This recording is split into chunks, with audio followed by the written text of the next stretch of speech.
¿Ve en qué? ¿Hay tiempos difíciles? ¿Hay tiempos difíciles? ¿Por qué vienen los tiempos difíciles? ¿Por qué vienen los sufrimientos? Les voy a dar 3 razones, pero vamos a ver nada más una hoy, ¿verdad? Una razón es por nuestra naturaleza mortal. Somos seres mortales y el cuerpo se va desgastando y luego vienen enfermedades, ya no se desgastan los órganos y bueno, los sufrimientos, ¿verdad? Las dificultades vienen por nuestra naturaleza mortal. Número 2, ¿por qué vienen los sufrimientos? Por nuestros errores o pecados. Sí, los tiempos difíciles pueden ser la consecuencia de errores o pecados en la vida, pero sabemos que hay solución en Cristo Jesús, amén. Cristo murió por nuestros pecados, amén. Muy bien, y le voy a decir la tercera causa esta mañana por qué vienen los sufrimientos. También vienen por causa de Cristo.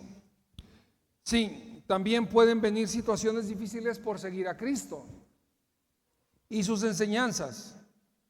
Y cuando nosotros sufrimos por causa del nombre de Cristo, esto definitivamente son injusticias que hay en la vida. Son injusticias. Y eso es lo que vamos a ver hoy sobre este punto número 3, que a veces los tiempos difíciles vienen por la causa del nombre de Cristo en nuestras vidas. El apóstol Pedro pone mucha claridad sobre este tema y va a aparecer en pantallas. Pueden tomar nota de estas citas bíblicas para que después las vuelvan a repasar. Primera de Pedro 4, 15 y 16 dice que ninguno tenga que sufrir por asesino, ni por qué, ni por ladrón, ni por delincuente, ni siquiera por qué, por entrometido. Eso como que me explotó, ¿verdad? Como que me explotó. El apóstol Pedro está diciendo que no seamos ¿qué? Entrometidos, ¿verdad? Entonces, a veces nos entrometemos en la vida de otras personas, ¿verdad? O donde no nos están llamando, o donde no nos están pidiendo un consejo, o donde no nos están pidiendo nuestra opinión, pero ahí vamos, ¿verdad? Entonces, por eso también se sufre. Entonces, ¿no debemos de ser qué? ¿No debemos de ser qué? ¿No debemos de ser qué? Ok, apréndanse eso. Hay mucha sabiduría ahí. Muy bien. Dice, pero si alguien sufre por ser qué, que no se avergüence, sino que alabe a Dios por llevar el nombre de Cristo. ¿Alabamos a Dios por llevar el nombre de Cristo? ¿Cuántos de ustedes están contentos de ser cristianos? Levanten la mano los que están contentos de ser cristianos. Déjenme pongo los lentes para ver con quién estoy hablando. ¿Cuántos estamos contentos de ser cristianos? El que no levante las manos que no está contento. Ok, dale un aplauso a Dios porque somos cristianos. Alaba a Dios por llevar el nombre de Cristo. Amén. Y ponme la segunda pantalla de este versículo, la anterior. Ok, si alguno sufre por ser cristiano, ¿qué? No se avergüence. Si te dicen aleluya, que no te dé vergüenza. ¿Qué quiere decir aleluya? ¿Qué quiere decir aleluya? Gloria a Dios. Quiere decir gloria a Dios. Entonces, si te dicen aleluya, te están diciendo ¿qué? Gloria a Dios. Que no te dé vergüenza llevar tu Biblia. Si te dicen, ¿a poco eres cristiano? ¿A poco es una Biblia? Sí, es una Biblia, es la palabra de Dios. Amén. Que no te dé vergüenza. Que no te dé vergüenza llevar el nombre de Cristo. Es un privilegio, es una responsabilidad, pero es un privilegio muy grande. llevar el nombre de Cristo, que no te dé vergüenza. Muy bien, Jesucristo lo dijo de esta manera: dichosos los perseguidos por causa de la justicia, porque el reino de los cielos les pertenece. Si tú eres perseguido por causa del nombre de Cristo, de la justicia, el reino de Dios te pertenece. Qué hermoso, ¿verdad? Así, directo, nuestro Señor Jesucristo. Dichosos serán ustedes cuando por mi causa la gente los insulte, los persiga y levante contra ustedes toda clase de calumnias. Alégrense y llénense de júbilo, porque les espera una gran recompensa en el cielo. Así también persiguieron a los profetas que los precedieron a ustedes. Es importante que nosotros sepamos que si somos perseguidos por el nombre de Cristo, el reino de los cielos nos pertenece. Y en eso nos gozamos, nos alegramos, nos llenamos de júbilo por la recompensa que nos espera. El apóstol Pablo sabía que la vida cristiana era una batalla. Al apóstol Pablo lo apedrearon de tal manera que ya dejaron de apedrearlo porque pensaron que ya estaba muerto. Y Dios lo levantó. Lo azotaron, lo persiguieron, lo insultaron, lo metieron a la cárcel. Y dijo el apóstol Pablo: pelea la buena batalla de la fe, haz tuya la vida eterna. Ese está en 1 Timoteo 6:12. Anótenlo también, porque el apóstol Pablo nos insta a que peleemos la buena batalla de la fe. Y miren, al pelear la buena batalla de la fe, el apóstol Pablo nos recomienda que echemos vida o hagamos nuestra la vida eterna. Echa mano de la vida eterna, dice el apóstol Pablo.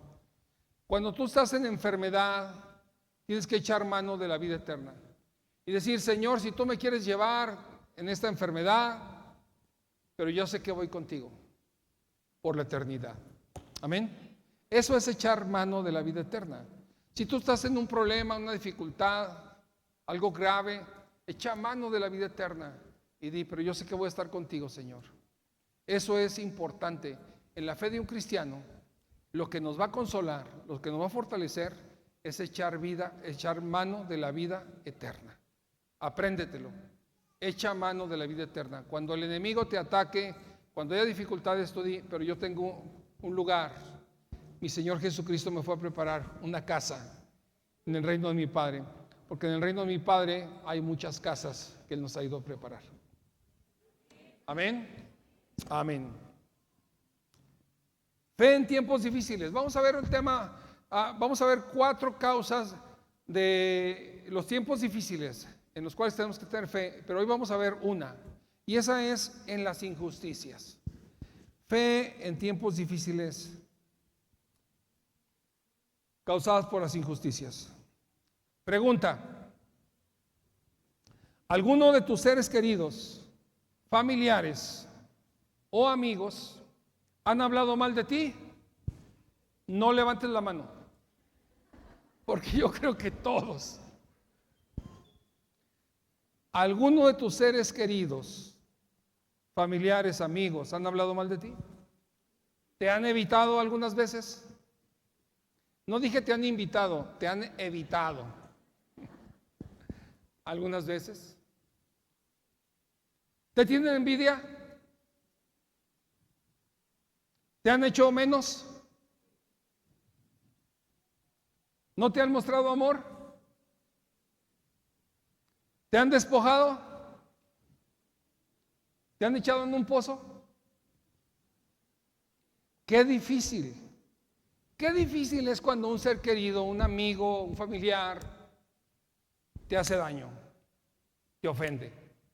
Y esto lo dijo el rey David en el Salmo 55. Anótenlo, ahí va a aparecer en pantalla, porque luego van a preguntar: ¿cuál salmo es el que dijo David? Salmo 55, 12 al 14. Dice David: si un enemigo me insultara, yo lo podría soportar. Si un adversario me humillara, de él me podría yo esconder. Pero lo has hecho tú, un hombre como yo, mi compañero, mi mejor amigo, a quien me unía una bella amistad, con quien convivía en la casa de Dios. Salmo 55. Y sí, dice el rey David, mira, si a mí me hubiera ofendido fulanito de tal, pues lo soportaría. Me dolería, pero si me ofende mi prójimo, mi hermano, mi familiar, mi mejor amigo,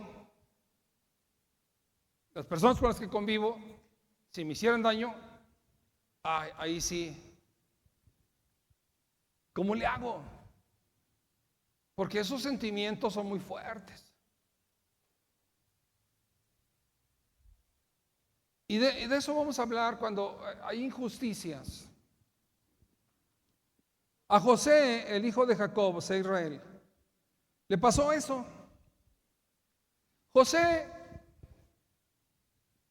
hijo de Jacob y de su amada Raquel, que era estéril hasta que tuvo a José, pues Jacob amó mucho a José, lo mimó y lo hizo su consentido, abiertamente. Le hizo una túnica de colores muy hermosa y lo distinguía de todos sus hermanos. José tuvo sueños de parte de Dios. Tuvo dos sueños muy importantes. Uno donde él veía que sus hermanos se inclinaban hacia él, y otro donde él veía que sus hermanos y sus padres también se inclinaban hacia él. Y él platicaba estos sueños inocentemente, y pensando él que les iba a gustar a sus hermanos la túnica de colores y les iba a gustar los sueños que les platicaba. Lejos de eso, lo que hicieron los hermanos, ¿qué fue? Odiarlo. Les cayó gordo. Tenía 17 años José. Les cayó muy gordo porque era el consentido de papá. Porque les platicaba esos sueños. Y el odio que llegaron a sentir por José los llevó a querer matarlo. Lo vamos a matar. Solamente que Rubén, su hermano mayor, abogó por él y dijeron, no, mejor vamos a echarlo a este pozo. Y lo echaron a una cisterna. Pero luego pasaron los ismaelitas, unos mercaderes árabes que iban a Egipto, y dijeron, mejor vamos a venderlo.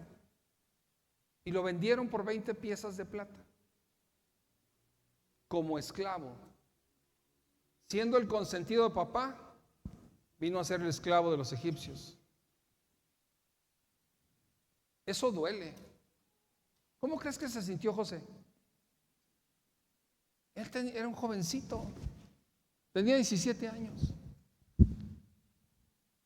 Él andaba viviendo alegre, andaba viviendo confiado, y de repente esta injusticia. Sus propios hermanos lo vendieron. Sus propios hermanos lo querían matar. Lo desaparecieron de la familia. Y José llevaba esta carga en su corazón a los 17 años de edad. Abre tu Biblia en Génesis 37, 28, porque esta no está en las pantallas. Génesis 37, 28, y vamos a estar viendo la historia de José. Es una historia de la cual podemos aprender mucho. Génesis 37, 28. Dice, así que cuando los mercaderes madianitas se acercaron, sacaron a José de la cisterna y se lo vendieron a los ismaelitas por 20 piezas de plata. Fue así como se llevaron a José a Egipto se llevaron a José a Egipto. Fue vendido como esclavo. ¿Sí recuerdas también que Cristo fue vendido? A Cristo lo vendió Judas, ¿verdad? ¿Por cuántas monedas de plata? Por 30 monedas de plata. Solamente que a Jesucristo sí le costó la vida, ¿verdad? Sí lo crucificaron. Y José fue como esclavo. Pero son cosas, traiciones muy fuertes por las que pasó José y Jesucristo. Qué difícil. Segunda pregunta. ¿Alguna vez te han calumniado? No levante la mano. ¿Alguna vez han dicho mentiras de ti? ¿Alguna vez te han afectado esas calumnias y esas mentiras? Yo creo que sí. ¿Te han traicionado y no han mostrado misericordia contigo alguna vez? ¿Te han difamado? Gente que es tu familiar o que no es tu familiar, gente que fulano de tal, sultano, que ha hecho esa difamación, esa traición. ¿Qué se siente? Porque a José también le pasó eso. José llega como esclavo a Egipto y es vendido como esclavo en la casa de Potifar, un funcionario de Faraón, funcionario importante.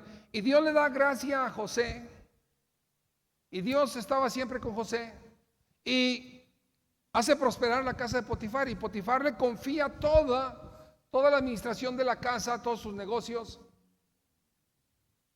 Pero un día, la mujer de Potifar, viendo que José era de buen físico y era atractivo, le dijo: acuéstate conmigo. José era un Brad Pitt. Dice la palabra de Dios que era de muy buen físico, pero aparte era atractivo. Entonces esta señora, cuando ve que no hay nadie ahí en la casa, manda a llamar a José y le dice: quiero que te acuestes conmigo. La respuesta de José es la siguiente. Dice: ¿cómo podría yo cometer tal maldad y pecar así contra Dios? Él se está refiriendo a dos cosas. Está diciendo: mira, Potifar, lo único que me ha negado es que quiere que yo respete es a ti. ¿Cómo le voy a fallar yo a mi jefe si él me ha dado toda la administración? Pero la segunda razón que da José es: ¿cómo podría yo pecar así contra Dios? Y en esa declaración de José estamos viendo el temor de Dios en la vida de José. José tenía temor de Dios.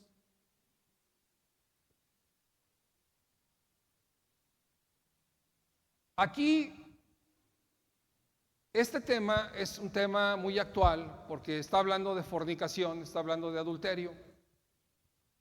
Y muchas veces, cuando hay parejas que no son casados, a veces se dejan porque ya él ya no la busca, o ya no la busca, ya no lo busca, o ya no hay compatibilidad de caracteres, o se aburren. Y la pregunta es: ¿por qué ya no tienes tu pareja? Y muchas veces la respuesta a esa pregunta es: porque ya no me busca, porque ya no me apoya, porque ya no le intereso. Pero la respuesta realmente correcta debe ser de una persona que tiene temor de Dios: es porque no era mi esposo, porque no era mi esposa. Esa es la respuesta cuando José está diciendo: ¿cómo puedo yo pecar contra Dios? O sea, no está hablando de Potifar, no está hablando de la esposa de Potifar, está hablando de él. Dice: ¿cómo puedo yo pecar contra Dios? Eso se llama conocer a Dios. Eso se llama tener temor de Dios. Eso se llama querer hacer las cosas bien. Eso se llama querer honrar a Dios con su vida. Entonces la señora de Potifar, cuando ve que José la rechaza, llamó a los siervos de la casa y les dijo: miren, el hebreo que nos trajo mi esposo solo ha venido a burlarse de nosotros, entró a la casa con la intención de acostarse conmigo, pero yo grité con todas mis fuerzas. En cuanto me oyó gritar, salió corriendo y dejó su manto a mi lado. Esa es la versión de la esposa. Se sintió despreciada, calumnió a José, habló mal de José. ¿Y dónde fue a parar José? A la cárcel. Porque llega el esposo y se enoja tanto por esa versión que le da la esposa y lo manda a la cárcel. ¿Cómo crees que se sintió José?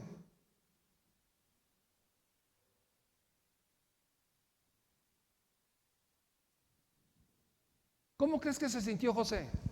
De entrar a la cárcel injustamente por mantenerse fiel a Dios. Yo creo que se sintió muy mal.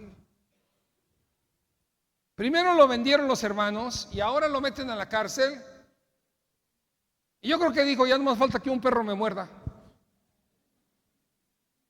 Y volteó para atrás. Pero José era un joven de una fe poderosa, una notable fortaleza moral. No se dio a la amargura, no se amargó la vida, porque él seguía en la cárcel, se esforzaba tanto que el carcelero, el jefe de la cárcel, le dijo: ¿sabes qué? Tú estás haciendo las cosas muy bien, ahora tú eres el encargado. O sea, José, lo que menos podías esperar de José era que se deprimiera, ¿no? Que se entregara en un vicio. O sea, psicológicamente tenemos todas las atenuantes para que un hombre se derrumbe. Lo vendieron, lo querían matar, lo echaron a la cárcel injustamente y ahora él está diciendo: ¿qué está pasando? Pero él no se entregó a la amargura, porque cuando una persona se entrega a la amargura, se bloquea. Ya no disfruta, no quiere trabajar, no quiere hacer nada, está con amargura, está con un rostro de amargura o de autocompasión. Porque a mí, pobrecito de mí, ¿yo qué culpa tengo que mi papá no haya sido sabio, que me hizo el consentido y me odiaron por eso a mis hermanos, y mis hermanos me traicionaron, me querían matar mis hermanos y me vendieron? O sea, tenía todas las justificaciones psicológicas para que se hiciera chiquito, autocompasivo. Nadie me quiere, todos me odian. ¿Sí o no? Era para que él se derrotara, se le fuera la esperanza, cayera en vicios, en inmoralidad.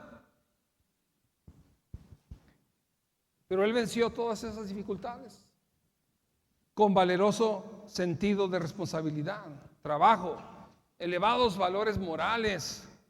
En todo momento demostró confianza en Dios, sabiduría, honradez. Mira, yo creo que José, aunque todavía no había escrito Pablo la carta a los Corintios. También anótalos. 1 Corintios 6, 16, 17. 1 Corintios 6, 16 y 17. Escribe el apóstol Pablo y dice: ¿no saben que el que se une a una prostituta se hace un solo cuerpo con ella? Pues la escritura dice: los dos llegarán a ser un solo cuerpo. Porque el que se une al Señor, pero el que se une al Señor se hace uno con Él en espíritu. Esta es una enseñanza que ustedes deben de aprenderse muy bien. Muy bien. El apóstol Pablo está diciendo, ¿qué acaso no sabes? Pues quiero que sepas que el que se une a una prostituta se hace un solo cuerpo con ella.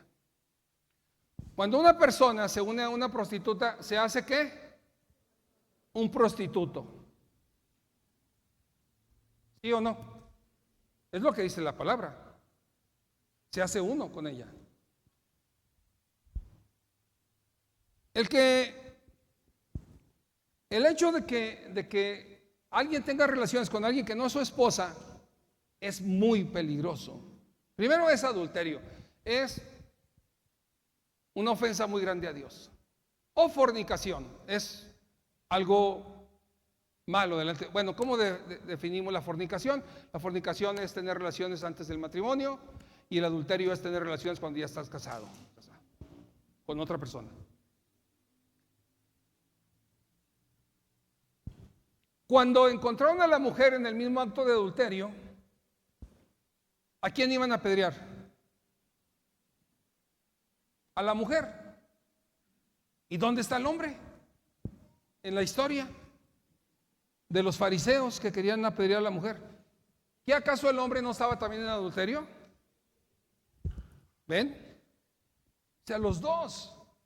Entonces, es lo que está diciendo el apóstol Pablo. El que se une con otra persona que no sea su esposa, también se hace uno. Y mucho cuidado, porque no sabemos cuántos vecinos trae adentro esa persona. Me refiero a vecinos, demonios, espíritus. ¿Y te haces qué? Uno con esa persona. Tenemos que tener mucho cuidado nosotros con honrar a Dios con nuestros cuerpos. Tenemos que saber que nuestro cuerpo es templo ¿de quién? Del Espíritu Santo. Y que Dios nos ha comprado con la sangre de Cristo. Y que no somos nuestros, somos del Señor. Somos de Cristo. Dios nos creó y Cristo nos rescató. No somos nuestros, somos de nuestro Señor Jesucristo. Dale un aplauso a Dios, a Cristo, ¿verdad? Porque Él es el dueño de nosotros. No nosotros, es Él. Por eso José dijo, ¿cómo voy a pecar yo contra Dios? ¿Cómo voy a pecar contra Dios? Número 3, pregunta número 3. ¿Han sido ingratos contigo? No levantes la mano. ¿Han sido malagradecidos contigo? Habiendo hecho favores, ¿te han pagado con ingratitud y con olvido? ¿No han sido recíprocos contigo? ¿No te han agradecido? ¿No te han ayudado los que ayudaste? Ni siquiera reconocen que les has ayudado. Tal vez cuando tú ayudaste a alguien, cuando tú le hiciste un bien a alguien, tú tenías un sentido ay, pues le ayudé, me va a reconocer, me va a agradecer, se va a acordar. Y ese sentimiento que tú tenías cuando te das cuenta que ni te reconocen que le ayudaste, viene una desilusión, viene una tristeza. Y tú dices, órale, ni se acuerda que cuando tenía necesidad yo le ayudé. Y te puede llegar la tristeza. Pues ¿qué crees? Esto también le pasó a José.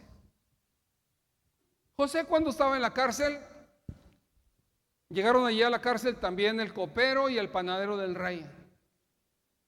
Y tuvieron un sueño, los dos, y José se los interpretó. Al copero le dio buenas noticias. Le dijo, mira, en 3 días vas a ser restituido en tu puesto con Faraón. Pues se alegró mucho el copero y le dijo, solamente te pido un favor. ¿Qué quieres? Dime. Que te acuerdes de mí cuando estés con el faraón. Dile que yo estoy aquí injustamente. Yo no hice nada para estar en la cárcel. Y el copero salió de la cárcel. ¿Y qué crees que pasó? ¿Se le olvidó? ¿Se le olvidó? ¿Eso se llama qué? Ingratitud. ¿Se le olvidó? Ya él se acomodó y siguió sirviendo al faraón. Le dijo José al copero: yo le ruego que no se olvide de mí, por favor. Con todo, cuando todo se haya arreglado, háblele usted de mí al faraón para que me saque de esta cárcel. A mí me trajeron por la fuerza de la tierra de los hebreos y yo no hice nada aquí para que me echaran en la cárcel. O sea, fue un ruego que le hizo José al copero. ¿Y al copero qué? ¿Se le olvidó? ¡Qué ingratitud!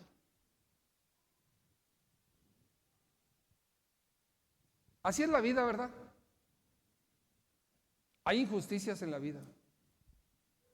Hay muchas injusticias. Y tal vez José se preguntaba: cuando me querían matar mis hermanos, ¿dónde estaba Dios? Cuando me echaron en la cisterna, ¿dónde estaba Dios?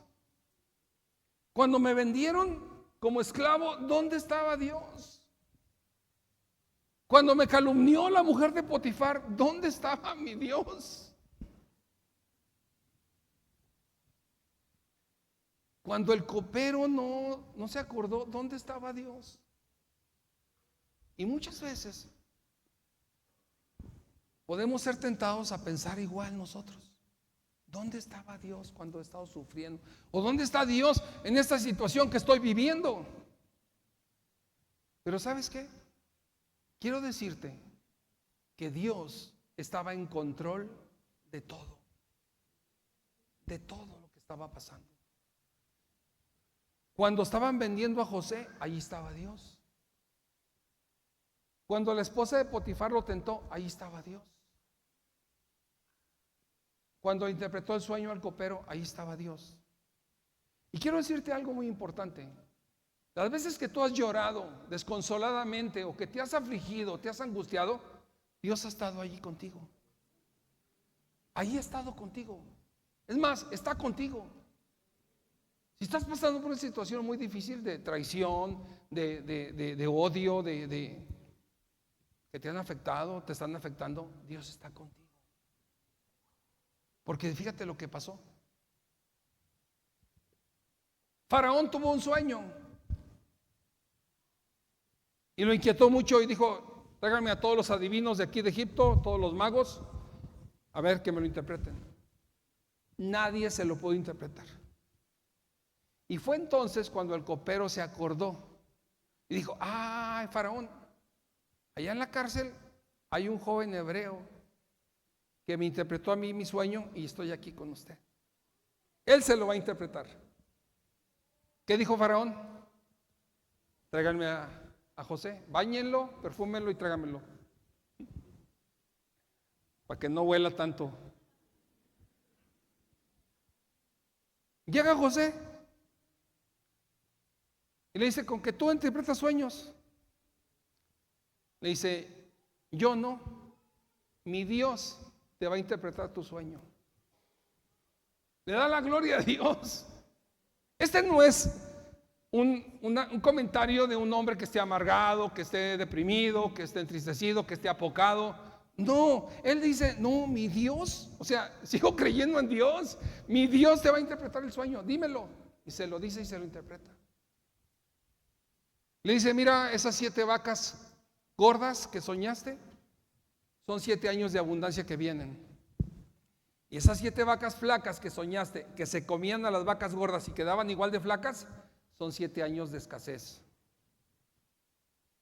Y le interpreta el sueño. Pero quiero que notes que allí estaba Dios moviendo su mano. Dios le recordó al copero. 2 años después de que había salido el copero, Dios le recordó al copero. Ahí está José. Dios ahí estaba. En el sueño que tuvo Faraón, ¿quién estaba? Estaba Dios. Cuando Faraón manda llamar a José, ¿quién estaba allí? Estaba Dios. Y entonces llama a José. José le interpreta el sueño, pero aparte que le interpreta el sueño, José le dice, se atreve José a darle un consejo al faraón.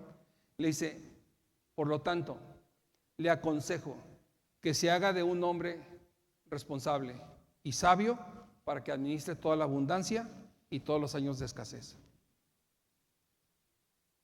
Y Faraón se queda pensando y consulta con su gabinete y les dice, ¿qué hombre más sabio podemos encontrar que José?